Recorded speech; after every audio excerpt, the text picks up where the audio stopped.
Go. Yeah, man. Good afternoon, and welcome to the Baseball and Beer Podcast. I'm your host, John Nee, along with my co-host, J.R. Nicholas. Hello. So, folks, with the Super Bowl ending last week, it's the start of baseball season with pitchers and catchers reporting this past week, spring training, full squad workouts going to be starting up next week. And, we're going to take a look, we're going to run through what the Phils did this off season, what to look for during spring training, what positions, there may be some battles. There's not many. They kind of pretty much look like they're running it back, the Phils, with a couple exceptions. Running it back, didn't keep Ranger. Oops, gosh. What'd you think of the Super Bowl, John? Boring as kind of a snooze fest, I gotta say. Boring as hell, but I thought the halftime show was pretty good. But it was just boring. It was pretty boring. I didn't really watch the whole game. I was in and out, doing Yeah. shit around the house. Well, the first Super Bowl in a long time, I didn't sit there and watch the whole game. So anyway, we're going to run through with the Phils, what to look for, this and that. But the first thing I want to address is the Nick Castellanos situation. Let's get it over with. Let's get it out there in the open. So, in my opinion, the Phils really bungled this one. Now, I'm not saying Castellanos shouldn't have been moved. He absolutely should have. Bringing a beer into the dugout. Yeah, not his finest day. Nah, yelling at your manager. And this all apparently happened back in June. So it festered all season, July, August, September, the playoffs. And, he wasn't coming back. And that is the right move, him not coming back. But a couple things I think Dombrowski did wrong, Junior. Number one, during the all season, he let it be known they're going to try to move Castellanos. But the way he said it, we're going to try to make a trade. And if not, we're going to release him. And big mistake. Big mistake. And then they go out and they sign Garcia before they trade him. So now teams know that basically, it's like he's free. Nobody was knocking the door down for Castellanos. He didn't have a great year last year. Doesn't mean he's not capable of coming into a team this year, hitting 25 homers, 85, 90 RBIs, bat 250, 260. Yeah. He very well could as a DH. Team gets him like that for a DH. That's not a bad thing. He wasn't a great fielder, but he could still, he still has a little pop in that DH, bat. he could play first a little bit, apparently. Which he never really did for the Phillies. No, it wasn't going to work with Harper. But no, he could part-time DH. The Padres did pick him up, so that's probably what they're going to do with him. Good for them. But, have fun playing the Dodgers out there in California. That juggernaut of a team. The evil empire of the West. But anyway, there was just moves. Dombrowski, look, guys are signing. Max Kepler last year for $10 million. Garcia for $10 million. Austin Hayes out there, a $10 million player. Castellanos is absolutely a $10 million player. It's not a lot of money in baseball anymore. It seems to be the norm for platoon-type players, extra outfielders, whatever, this and that. So with that being said, if he wouldn't have came out and said, we're going to flat out release this dude, you may have been able to trade him for, an $8-10 million, even $8-12 million of it, and you had $8 million to play with. Sure. That wasn't good. Not his finest moment. No. You shouldn't have done that. Should not have done it. And to your point at the beginning of the podcast, the first podcast back in January, you said, well, if we end up eating Castellanos' contract, what our new guy in right field, he's now a $30 million player. Basically. So well done. Yeah, so after the Kepler, after the Austin Hayes, those contracts didn't work out. Just Romano, just a lot of dumpster diving. Last trade deadline, good players came in, they got in. But as far as the free agents in the offseason, it's been kind of a mess. Oh, it's a bummer, and we'll address that as well. There was one, the move you could have made. Look, there's small market teams out there would look for a player like Castellanos, the Pittsburghs, Miami Marlins, teams that are on the cusp last year of possibly, fell 6-7 games short of a wild card. A move. Here's a really good move I was thinking about that could have been made. The Phillies been looking to get rid of Tawan Walker as well. Sure. He's owed $18 million this year. Okay, you could have called a team like Pittsburgh, offered Castellanos and Walker, it's $38 million between their salaries, and said, heck, we'll pick up 20. Save yourself $18 million. You know what I mean? You have $18 million to play with now. That's a starting pitcher, like a number 3. That's an upgrade to what Walker is. Or bullpen help, whatever.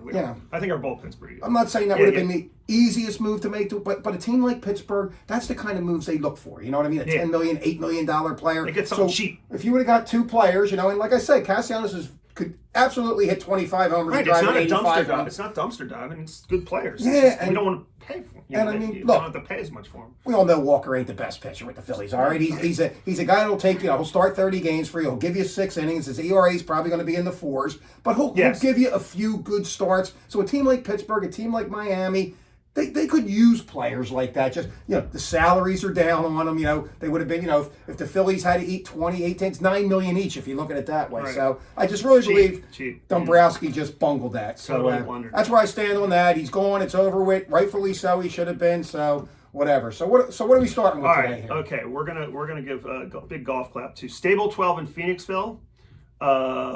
Great food there. Burgers, cheesesteaks, all that good stuff. We're gonna switch it up a little bit here, Johnny, and we're gonna drink a blueberry cheesecake sour. Okay, well, I dabble in the sours a little bit. I know you do. Because I've had blueberry ones before. They're quite delicious. This is a sour ale brewed with blueberries, vanilla, and graham crackers. So give it a go, Johnny. It's not. It's not too tart. It's not too tart. It's actually quite. I'm going to give it a go, but knowing that I don't like sours and I don't like blueberries, this might be a tough one for me. So that can might be more you than me, but I'm going to give it a whirl. I'll be a champ here. Well, I'll introduce this other one right now. Yeah, that wouldn't be one I would drink. You can. But it's just not my thing. You can power it down, and I will take it down. Yeah, well, I will introduce this real quick since. So we're gonna do this other one, a cold IPA that has something to do with the fermentation process. It's cold. Glass for that too. I will. I don't even want the glass for that. No. Not my thing. Sours. This is a Chill Haze, a double dry hop, cold India Pale Ale, and I found it to be quite delightful. This is probably what was in one of the pours in my flight that I had. A little flight there. Okay. Sampled a bunch of beers, mostly lagers, but this was pretty damn good. So this came home. Looks like got the hockey game on up here in the corner. Looks like Denmark's up 1-0. Oh wow! And they just poked one in. Yeah, opening minute of the game, got a goal there. Oh no! Not a good start for Team USA. No. Cheers. Cheers. Stable 12, Phoenixville. Check it out. Guy Rick behind the bar. He's the guy. Much better. I forget the girl's name. Really good people, and the food there is really, really good. They were in a Philly cheesesteak challenge for their cheesesteak, and the burgers and everything there is great. In this nice weather, outdoor little patio area. Perfect. Really, really cool. Easier to park at that end of the strip. The opposite end of leaving town almost. Where Iron Hill used to be and stuff. Absolutely. But to the cheesecake sour and the cold IPA, the Chill Haze. Yeah, that's really nice. Much better for me. I like their other IPAs too. So check out Stable 12. Yeah. Cheers. Good place. Yeah, cheers. All right, cheers. All right, let's something he can tolerate. Something I like. All right, so let's jump right into it. So the Phils off-season moves. So we know the Phils re-signed Schwarber, they re-signed JT, and they re-signed Jose Alvarado, coming off an 80-game suspension last year for steroids. They went out and got some bullpen help with Keller. And a guy named Chris Shugart from Pittsburgh, pretty good pitcher, 3-something or high 3 ERA, but a guy can fill out the back end of the bullpen.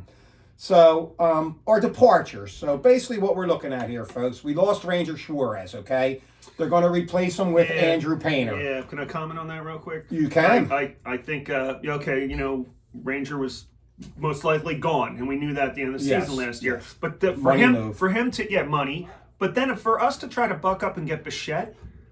And then not get him. It's just like it was really frustrating because we could have spent all that money on Ranger. Yeah, it was. Which I don't know. I mean, people say his back's gonna hurt. His injury history's been there. This guy brought up a good point that it's really cold at the beginning and the end of the season in Boston. That's not going to be helpful for a guy like that. It's not Miami. It's not St. Louis or somewhere or Atlanta. It will not be a good one. So that was a bummer. Yeah, I mean, Suarez is out, Painter's in. We're finally going to get to see number one prospect Andrew Painter. It's about time.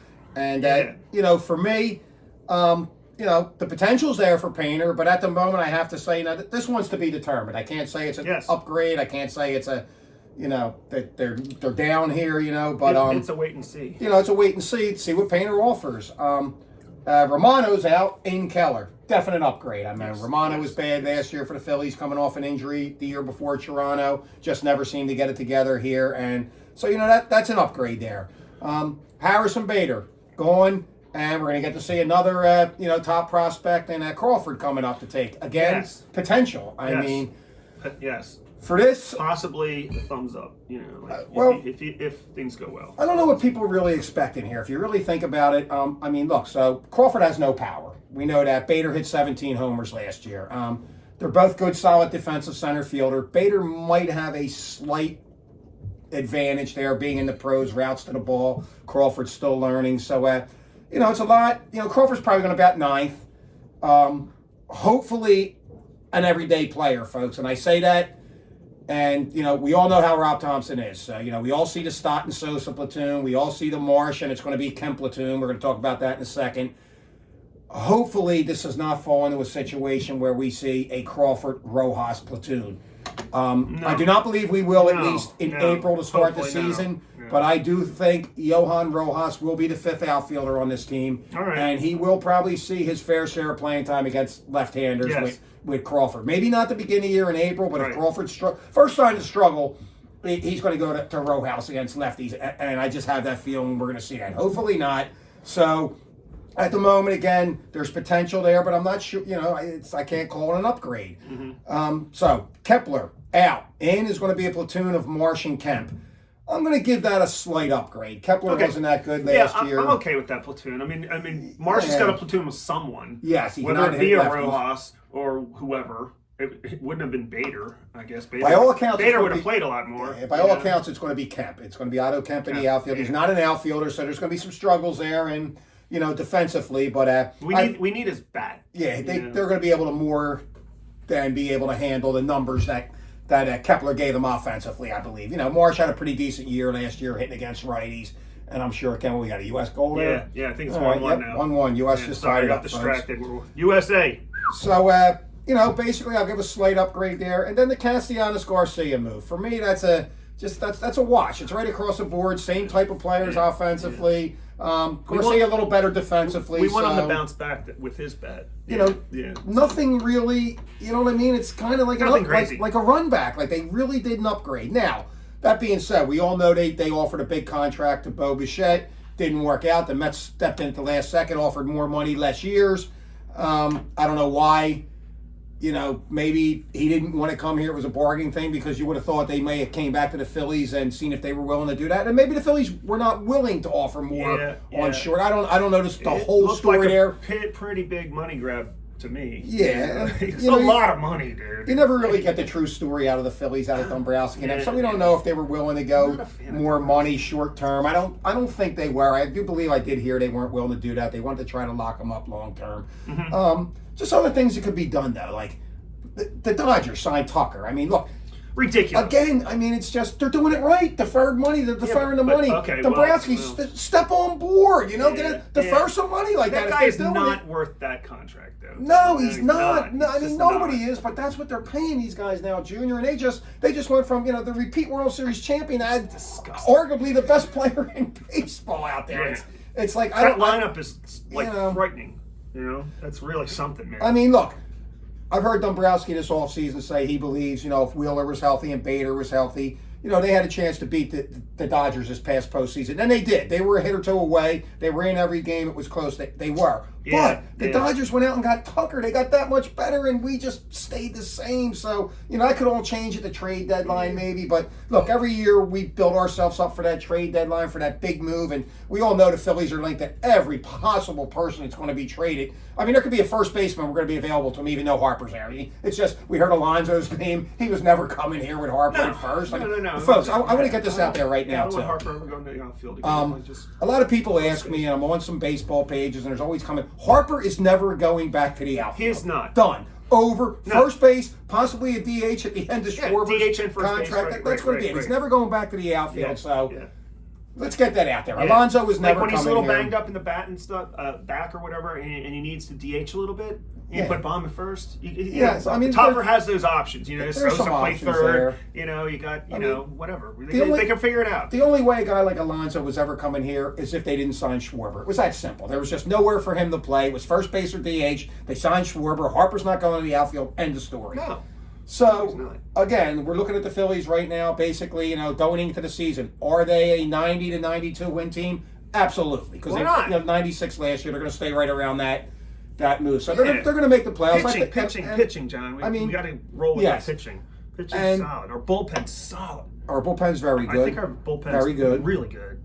It has a potential to be. Unless somebody gets hurt. Look, the Mets and the Braves both upgraded. Sure. The Braves always have injury problems. That's who the Mets, it seems. Lindor's hurt right now. Yeah, I heard that. Bone. Acuna, we know his history. Sale, we know his history. But, they got Robert Suarez from San Diego. They still have Iglesias. So they have a nice eighth and ninth inning. They got that guy from the White Sox. Yeah, Right? they got some. They got some shutdown. They got some shutdown bullpen. They got starters. The Mets have some pitching, and obviously Bichette there, Soto, Lindor. So I mean, and Robert Jr., the guy from the White Sox. Yeah, right. An okay move. Kind of glad he went there instead of the Phillies. Right. But. Well, they're hoping he gets it going. Like there's like your optimism. Hey, look, he'll help him. They have the same plan. He's a reclamation project. That's what they're hoping. Same thing. Yeah. He'll probably do exactly what the White Sox was the did. first signing for them. That was their new first baseman when because Alonso wasn't going to stay. He wasn't going to re. They definitely. That was a pretty good deal. They definitely upgraded their team, so it's going to be a good race, dude. It's going to be. It'll be exciting for sure. And they're going to come down. I know that weekend in July is going to be quite a party. Tough race. Friday night game. I think Saturday is going to be a 4:00 game. I believe you have it. Yeah, I'm probably have that. Score that from George, and then I believe Sunday is going to be a night game. I do like the Mets games. I might take that pair on a Sunday night. I told George I want to help him out.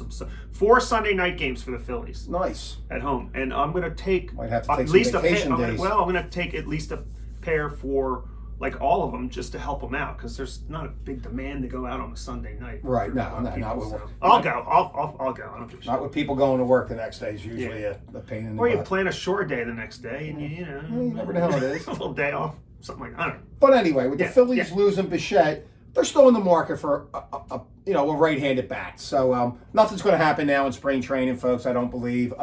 Maybe we'll look to the trade deadline, this and that. And then there's an in-house option, and that's Aiden Miller. He's going to come to camp with the Phillies. He's going to play some games. They're going to play him some games at third base now, as he is a shortstop, and that's pretty much all he's played. And with Turner locked in there for the foreseeable future, he's going to have to, learn another position. You were saying last podcast. Send him the outfield for a little bit. I'd be a fan of letting him play a little left field, see what he could do, and it doesn't hurt in spring training, and it doesn't hurt in the minor leagues. So to your point on the last one, it's a little insurance policy if somebody gets hurt. Yeah, I mean, like say Kemper Marsh goes down. Sure. Marsh had the hamstring thing and stuff in the past. Like that guy played some left field. You can throw him out there. I mean, we have some options like Gabriel Rincones Jr. Yep. Another left-handed bat, unfortunately, but he would be he would probably be the first guy called up if there was an injury. Garcia went down, March or someone. Okay. But like with a guy like Miller, he needs a half a year in AAA. He only played 8 games in AAA last year, so we need him to get some at bats down at AAA and play a little bit. And he needs to play. He needs to play, and he's going to need to learn another position because Turner's not going anywhere with that contract. Baum's probably, he's in the last year. He's probably going to be a type of guy that they could move at the trade deadline, possibly if Miller's tearing it up. And that's I happen to agree with that because what if we don't? What if we don't trade him? Or you just lose him. Then he's free agent. He's gone. Miller's ready to go next year, and you just lose him. So I mean, going into this camp, we're pretty much set. JT's back. Stubbs is in camp with Marchand. Marchand's going to be the backup catcher. No surprise there. Stubbs will go back. You go back to the minors. They're both out of option. They're both out of options this year. So, they would. And either one, they risk losing either one, send them to the minors. Somebody would pluck Marchand. Stubbs is 34, I believe now. I don't see him getting taken by anybody. He'll probably head back to Lehigh Valley. So he will end up there, and Marchand will be the backup again. We need more from him. We need more from Marchand. Probably wouldn't be a bad idea to dial JT's playing time back a little bit. Keep him to about 120 games this year. Get Marchand 42 starts. I think, and I'll give Topper a little bit of credit. Like he'll give him an off day on a Sunday, not just because it's a day game or whatever. But when you have an off day on Monday, sure, stuff like that, or getaway day. Maybe he doesn't play on Wednesday when there's an off day on Thursday or something like that. And that makes a lot of sense. Yeah, the guy's how old is he again? 35. 30, JT's getting up there. I think he's going to be 34, 35. He's on a 3-year contract. Probably a little too long, but hey, he's still a great defensive catcher. If he can give him 12 or 15 homers, bat 260, I'm okay with that move. I agree. We have Harper entrenched at first. We're going to have the Stott Sosa platoon at second. Turner, obviously, Baum. Yeah, pretty solid. The infield. Harper plays a good first base. Yeah, I think he does pretty solid well. Defense. And Stott's really, really good. Just let him Great play. Defensively. Let him play. Topper. Let him bat. Let him play. I'd like to see the speed of year where he's not in the platoon, but I just don't think Topper can help himself. So hopefully he's not. And we didn't crap on Turner too much last year. He wasn't improved a little bit defensively. He was had a good offensive and then year. the guy who really got together, I think, is playing really well defensively is Baum. Yeah, Baum we didn't really have any issues with Baum in his glove. No, he played well. He played really well. I thought we didn't. There wasn't any he didn't have a couple bad games in a row. Hey, look, I'll put the Phillies So- infield up there with any team in baseball. You Really know, good, especially with Stott. Yeah, Stott's they're a top 3 infield, bad. offensively and defensively, in my opinion. I mean, that's why they won 96 games last year. Now, and when you get Sosa in there, he's solid too. Sosa's very solid. So now we run into the big elephant in the room, the outfield. So, you know, we have Garcia coming in. Question marks. Yeah. You know, there's going to be some question marks. They're hoping the same thing they were hoping for with Kepler. He can rebound, get from, I believe he hit 19 homers last year. Oh. I think they're looking more like, they're looking to see if can get back to hitting 30 for him, drive in 90 or so, hike that average up from 230 to maybe a respectable 250 if he can. Play good defense, which he does. Okay.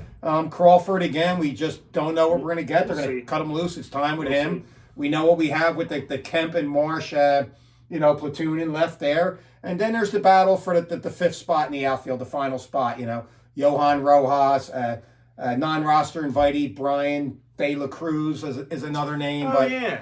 a little hard to That was make. like early on in the One of their off-season, first right? moves. One of their first Yeah, moves. yeah. I would say he's probably stashed in Lehigh Valley as an Okay. insurance policy, All just right. because he's not on the roster and someone would have to be removed like a Rojas. Right. And as much as we're all down on Rojas and this and that, someone would pick him up Yeah, they would. defensively. Sure they would. You know, he's a decent- somebody who will let him bunt and use his yeah, speed. yeah. We'll figure out how to use him the proper Yes, way right, that the right. Phillies just haven't seemed to be able to do. So I think Rojas is going to be their outfield. So for me, that outfield, you know, if I'm grading them on a scale of 1 to 10, I got to go somewhere like a 4. Like a You know, 5. they're bad, man. I wouldn't even give them a 5. They're a 4.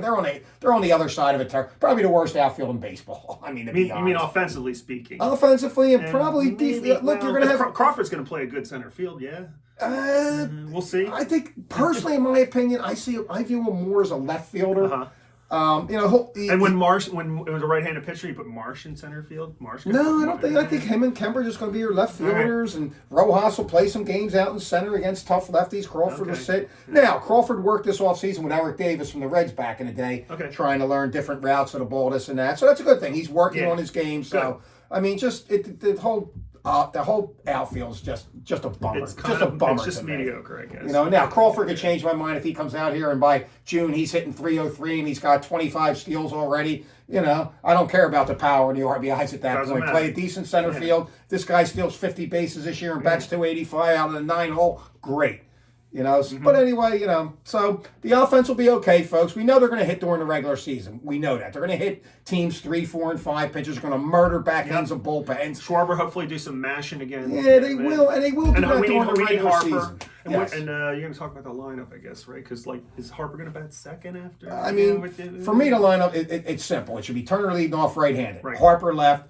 Baum, who they like to bat fourth now. Baum should be hitting third. Because he hits like 280. He's had his 280 hitter. Yeah, He's had multiple back-to-back 90 RBI season. He does hit doubles and drives the ball, and he's not a home run hitter. Right. Schwarber should be fourth. Okay. Left-hander now. Yep. Right, left. Go to Garcia. Garcia Yeah. behind Yep. Schwarber to protect Okay. him a little bit.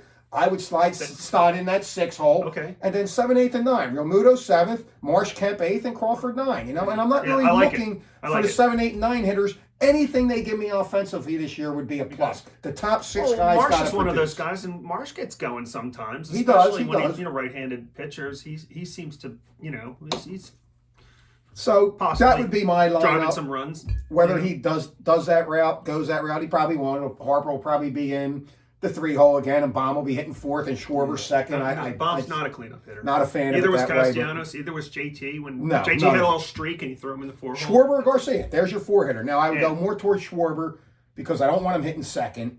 And I sure as hell don't want him hitting 5th. You know, you want him in the top 4 of the lineup. Yep, So 3 or 4, Garcia's yep. the 5 hitter, and that's for me. So you I know, like it. overall, No, I like that. yeah, That overall, sounds like really- you know, really the good. offense will hit during the regular season. Like I said, they'll murder the 3rd, 4th, and 5th starter. They'll murder the 5th, 6th, 7th, 8th guy out of the bullpen. Try to win some close games versus 1 and 2 pitchers if we're pitching our bullets. Yeah, well, where they have we their could- trouble, we and- can win some close games. Our bullpen's going to keep, bullpen's solid. You're going to get to that. Yeah, absolutely. Look, we all know where the trouble's going to come. It's going to come playoff time when you're facing the top 3 starters of every team, and you're facing not the gonna top 4 see- guys out of the yeah. bullpen. You're not seeing Not seeing the the guys back get end of beat that up, bullpen. Yes. beat up during the regular Yes, season. and Those guys are on the bench. And that's where the Phillies have we're to. spectating. You know, that's where I'm hoping a guy like Don Mattingly working with Kevin Long. That's where I'm hoping to come. Mattingly, a great hitter. Hopefully, he can get these guys a little more disciplined. Yeah, Just yeah, another eye on the bench. You know what I mean? Right. to help out with the hitting. So Another hopefully, cook in the kitchen. hopefully that'll roll off. So the offense, I'll give them on a scale of 1 to 10 as an overall unit. I'd say they're somewhere around a 7. You know, they're going to hit during the regular season. We know that. So let's jump into the starting pitching. Okay. So we all know, like we said, we lost Ranger. So you know, Andrew Painter's going to take that spot. Somewhere probably he's going to be your 4th or 5th starter with Walker starting the year in the rotation due to Wheeler's going to be out for a little bit. He might miss April, maybe come back some the 5th point starter. in I May. mean, you got some off days and stuff. You can skip him maybe once or twice. I think you can get by the first 6 weeks of the season if you know, with Sanchez, Luzardo, Nola, who's all accounts is healthy coming in this year. So I'm expecting a bounce back from Nola. We hope so. I'm looking for the typical 12, 13 wins, you know, 3 ERA, and 7 innings, 200 innings from Nola if he's healthy. Give us a lot of innings. Yeah, so Luzardo and you know, Sanchez, it's a start. You know, it's a good 3 there. And we don't know what we're going to get from Wheeler this year coming back. So we'll see. I don't think it's a big rush with Walker and Painter start unless they're just getting murdered the first 6 weeks and you really need to go to it. I wouldn't rush them back. I'm kind of rooting for Walker if I may. Like, why pitch not? decent, like, sure. He pitched when he pitched. I don't think he was terrible last year. Hey, look, if Walker can pitch good for 6 weeks, 8 weeks, whatever it takes to Wheeler get back, slides into the bullpen probably and say like a mop-up role, the 8th spot. Now he's a trade candidate. You know, if he gives you 6, 8 starts if he does give keeps you those his good ERA starts, at 3, that's actually a good. That's well put. Somebody might scoop him up. You know what I mean? So hey, this guy pitched really well. Now he's in our bullpen. He's not pitching well. We should scoop him up and take a lot of that. Absolutely. Take a lot of that contract too. You know, and then our money dump as well. And then like you said earlier, when we first started, our bullpen. We have Durant for a full year closing now. Keller, big signing. He'll probably be the setup guy. Kakarin's still here. Yes. Alvarado's back. Banks is back. So they're going to be the top 5, out of the bullpen. Yeah. And then you're going to have the. So they brought in some guys here. Look, we got Kyle Backus. Yep. He's a lefty specialist. Not sure he makes the team. Okay. Jonathan Bowen. Came in the Matt Strom trade, who we forgot. Phillies also moved on from. Yeah. Zach Pop, another name. Chase Shugart. I mean, these are all guys to fill out the last 3 spots. We'll see what happens. And another name to watch, and I really like this kid, and I really hope the Phillies hold on to him. So in a Rule 5 pick, they grabbed this kid, Zach McCambley. And a Rule 5 pick, if anyone's not really familiar with that. So when you take a Rule 5 pick, they must remain on the active roster the whole season. The second you decide to send him to the minors, he has to be offered up for a trade or back to his original team. So it's a kid I'd like to see the Phillies keep as maybe a mop-up guy. He could be the 8th guy out of the bullpen, come in games that are out of hand, pitch some innings for you, get through this year. And now, if you needed to, you could have him in the minors next year, maybe starting down in AAA. Yeah. For a year, and then it could be a guy in the future. I really like it. I like his arm. He's got some good minor league numbers, 2.90 ERA in 47 games so far. So I really like this kid. I hope that's a kid that they can keep over like the usual suspects of like Seth Johnson or Max Laser or I hope Nolan Hoffman. The guys that come up and could down. Be a nice piece in the pen too. He could be a 6th or 7th guy. I mean, I like him. I like our pen. I mean, I know losing Strom kind of stinks, but we have some depth this Strom year. had a little bit of problem with management as well. Yes, he did. And boy, they don't like that. It doesn't seem like it doesn't. You speak out, you're gone. Some fucking Game of Thrones shit right there. We're starting to see that. So, the bullpen has depth this year. Yeah, the bullpen. I think our bullpen's really good. And apparently, and Topper will probably do this in the opener, and you're going to be at opening day. Yep. probably be on the concourse. That'll be on the concourse. Yeah. You're not going to go to your nosebleed seats because no, I actually got good. So I'm in left field this year, section 141. You're not. Okay, because Liam and John Schwartz are going to have nosebleed, but they're just going to stand. They're going to walk around. But apparently, when Kirkering comes in, apparently everybody's going to give him the big round of applause. They're going to do the Trey Turner thing. But you know what? I'm down with it. Hey, look, it wasn't Kirkaren's fault they lost that series. They didn't hit. He just happened to be the last guy, standing on the mound when they lost. Happened to be there when it all went to pieces. It is what it is. It's over. We'll put. They're going to put that behind the fan. I expect the fans to give him. Sure. He's a big part of that bullpen. So he's a guy that he's a setup guy. Billing's going to do nothing. You know what I mean? Last year's gone. It's over with. Let's go forward. This is going to be a guy that's we're going to need to help this bullpen this year. So. They're pitching overall scale again of 1 to 10. I'm going to give them a high 8 or 9. I mean, I would put this rotation, the whole entire rotation, bullpen and starting pitcher. Again, that's a top 5. That's a top 5 rotation in my eyes. So, folks, with the offense they have, they're starting pitching in. I believe, we're looking at a 90, 92 win team at the moment. I expect Dombrowski to be active come the trade deadline. So what are you searching for? Where'd you put my cooler? You put it outside in the snow. Oh, shit, that's right. All right, I'll be right back. Go out and get a little more. I'll try to keep the fans entertained for a couple more minutes to get back. So Sherpa's not doing a good job today. So anyway, folks, the starting pitching looks good. The offense will be there for the regular season, so we can sit back and enjoy that. I expect them to be a playoff team again, and then cross our fingers once October starts again. There is some starting depth on the pitching as well. A couple names I'm going to give you: Moises Chase coming off Tommy John this year, and Gene Cabrera in the minors. Couple guys to keep in the back of your mind. They could be guys that could see some games this year with the Phillies towards the end of the year, or if there was an injury.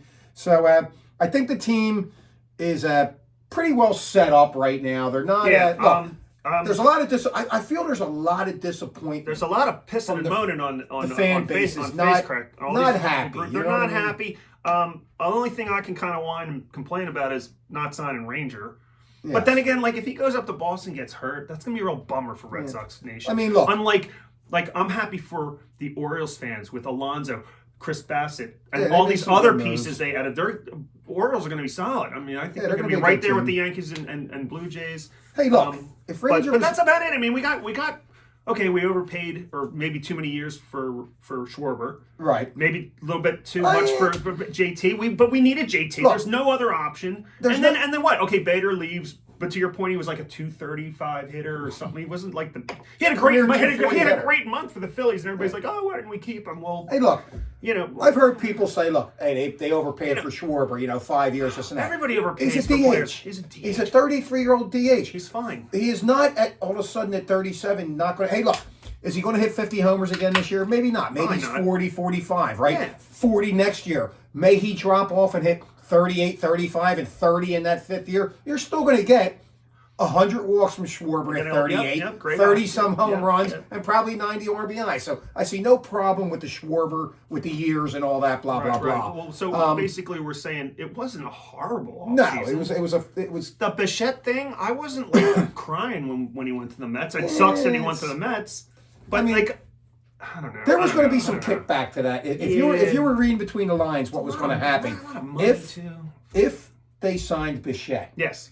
Kind of handcuffs him. JT was not re-signed. Yeah, that sucks. And it looked like they were going to move Baum in a trade to money. It was a money thing. So you were going to lose Baum and JT to gain Bichette. So for me, I don't like it. That's addition by subtraction. You know what I mean? That was kind of like, I don't like it. When we heard, the Phillies signed Roy Halladay and then turned around and traded Cliff Lee. It was like, why? Why didn't you keep them both? So if you would have told me they could have got Bichette and would have kept Baum and JT, have at it. But the fact that I thought that JT would not be back. And look, Marchand is probably not a guy that you can count on for 120 games with Stubby as his backup there. And then that would have been a disaster. Maybe Bichette. Where would he play? Bichette's going to move over to third. Bichette to third base because we know Turner's not going to. We don't like moving people out of their. You don't want to bring in a new guy and put him somewhere where he hasn't played. Yeah, I mean he's a great player. There's a lot of question marks with that. I wasn't totally. And if they'd done the right thing with Castellanos, not made an announcement that we're going to not bring him back, and just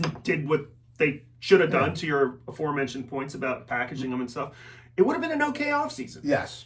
Agreed. This whole Castellanos thing is kind of a black cloud that we needs to blow off short. I was not upset as a lot of people were that they lost out on Bichette. The fact that he went to the Mets stung a little bit. If he went back to Toronto, it would have been a lot easier to take. But the fact that we're going to see him in a Mets uniform now next year kind of does stink. But look, he can opt out too, right? He can opt out after a year or two. So things don't work out in New York, and sometimes people want to leave. All signs are leading towards a strike next year, so that's why a lot of these contracts are signed with these players now, and opt-outs and money kicked down the line. There could be a cap, maybe not. And I think we're gonna have a scenario where we're gonna lose some games next year for sure. I see no scenario where they don't end up playing something like half a season if there's a season at all. We might get used to the Lehigh Valley Iron Pigs and the Red and Phillies. I just drove by Scranton. I don't know what the team is. It still called the Red Barons? They used to be the Scranton Wilkes-Barre Red Barons. They were the Phillies. Now they're the Yankees. Yeah. And I was thinking about it because I took my daughter skiing on Monday. What are we drinking here, by the way? Okay, let me introduce this. I'll finish my little thought. Okay, so coming back from a ski Day last week. Yeah, at the end of Solid game, too. shit. When did I get this? I don't know. It was definitely coming back down 287 to 202, the western side of coming home from the Catskills. This is from Reddington Brewery in Reddington, New Jersey. Okay, it's not local, not really local. Pretty solid looking team. Bind to Stein, brewed and canned. Reddington Brewery and Hop Farm. They actually grow their own hops, like Warwick Farm. Denmark's up 2-1. Oh, bummer. Yeah. Come on, USA. We have 3 minutes. Okay, we'll be able to take a little break during the intermission, and we'll wrap it up. U.S. Highway 202 South. What is it? Neshannock Station, New Jersey. It's right on 202. Okay. And it's a cool place. Big barn, like log cabin like structure. Oh, nice. They grow a little bit of the hops that they use, and like maybe 10% of what they brew. But this Patriot, what'd you think of that? Yeah, it was solid, dude. Malty. A little bit of a malty IPA. I really think it's terrific. Yeah, solid and I beer. tried I think I did Cheers, a flight of their beers, and I approve. Which, I've been driving by it for many years, and I finally pulled in there. I was like, I gotta check it out. Plus, they can hit the bathroom right there. It's like here you go. The Patriot, Reddington Brewery. Cheers, Check folks. it out. If you're ever coming on up and down 202 or 287, Reddington. Like if you're coming south, you're going to go through Raritan, where all the big corporate like J&J and all these big companies are up there, and steakhouses and restaurants and stuff. It's south, south of there. Really good stuff. I approve. All right. Cheers. What else do we got to say? That's pretty much all we got, for the start of spring training. Like I said, it's full workouts this week. We'll hop back on in a week or two after they kick up with some games, and we'll see see where we're at that point. If there's any additions or subtractions made to the team in the meantime, we'll pop on. Maybe a short little 5-10 minutes. We probably talked a little longer tonight. We're probably crossed over that half hour. Half hour marker. We're good at that. Half the people probably stopped watching 15 minutes ago. Sorry, But hey, we'll get. I'm going to get the spring. I might get the spring training next year. Yeah, we're going to do something as well next year. Like a long weekend. Kathy might be able to pull that. Yeah, we're going to do it. We should already talk to our boss about it. We should do it. We're like a Friday to like a Monday. And if for people who don't know this, Frenchie's is open an hour after the game ends. Oh, that's nice. There's no cutting off the beer. Stay home and out in the floor and we walked out there. There's Frenchie's. We're drinking and hanging in the stands, and then the game ends. And we walk out. Oh yeah, it's still open. I'm talking to this usher. Hang out there. They're talking to one of the guys who works there. Like, yeah, it stays open for an hour. Okay. Like, hell, we go out there.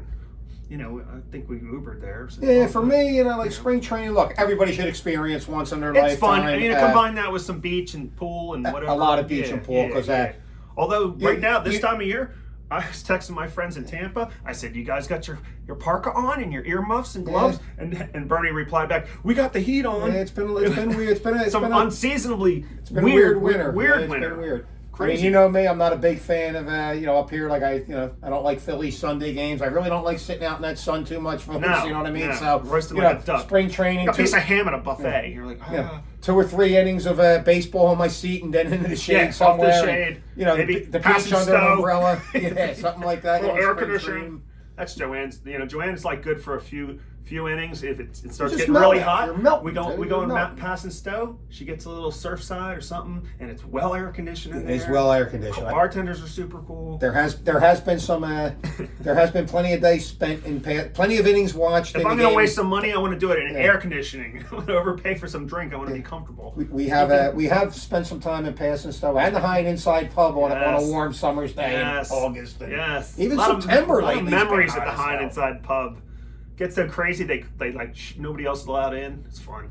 It's good. Yeah, people don't know. People actually don't. We should not be advertising that. People don't really know about not Pass and It's Stow. not the biggest bar. It's crowded. It's a small pub up in the upper deck, and a lot of people don't know about it. Take the elevator up. Take the elevator. Air conditioned elevator lobby. The office. Well, I kind of positioned myself with my seats in left field this year. I'm kind of in front of Harry DeKay, so I'm hoping for the shade of the overhang. Yes. Any rain delay, I'll be under it, not getting wet. So I kind of positioned myself out there. Just Phillies, Saturday, August 1st in Baltimore, in Bmore.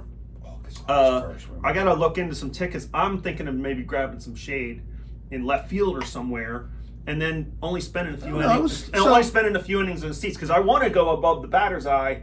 Sure. But I don't think I'll be able to score anything. I mean, we were there. You sit in the bleachers out in right field. 2 You're years ago, roasting. we were dying. Remember, we ended Dying. up inside in the Dying. warehouse in the Yeah. air, and Yeah, the restaurant. We go to it the was restaurant. very. It was so fucking hot. It was very disappointing, that Phillies trip. Remember the Yeah. bars and the restaurants around the stadium were packed. You couldn't get Well, in. I have a plan. We're gonna was pregame that tough. Pratt Street Ale House again after Yep, dropping that's- anchor at the Days Inn. That's what Okay, it was which for. I was lucky to find my way back to, if you recall. Yes, you were wandering. You were wandering I was- around that day. I was You did wandering have, around. You did have a few too many. I did get a little lost. you But did. I'm gonna That's right. pregame the check-in at Union Brewing. Okay. Off of 83. So to get there, we won't be going through the tunnel. We'll be going down to 695 West to 83 South. And boom, Union Brewing. Everybody go Okay. to if you're going to Bmore, go to Union Brewing before you go check in your hotel. That's what we're going to do.